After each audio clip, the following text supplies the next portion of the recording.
The North Dakota Supreme Court has struck down key parts of Senate Bill 2344 that authorized oil and gas operators to utilize pore space without landowner compensation or consent. Kiara Brown spoke with a member of the Northwest Landowners Association to find out how this will impact property owners. North Dakota law has long established that surface owners have a direct ownership in pore space. But in 2019, the state legislature passed a law that said landowners will no longer be compensated for the use of their pore space. Once that law was passed, members of the Northwest Landowners Association fought the ruling in the state's high courts. We have North Dakota trust lands in this state, and that's owned by the citizens of the state in North Dakota.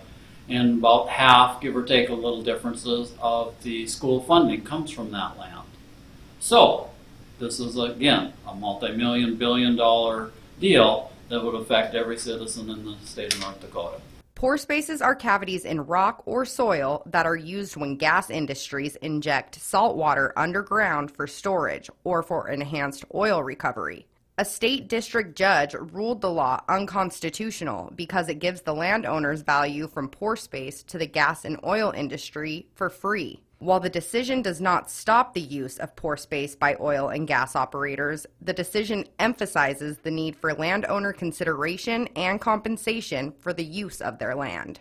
It's very, very reaffirming that the checks and balances in our system can work, because it was very disheartening to find all those rights being taken away from you that no generations of your family have worked for this. Members of the Northwest Landowners Association fought for the revision of the pore space law all the way from district court to the state Supreme Court. On August 4th, the High Court's unanimous opinion said, quote, "Government-authorized physical invasions of property constitute the clearest sort of taking." This will affect farmers, ranchers, property owners, and every citizen in the state. Members of the Landowners Association deem this a big win for all parties involved. Kuhn says the group will continue to be involved in state legislation and fight for the citizens of North Dakota. For KX News in Minot, I'm Kiara Brown.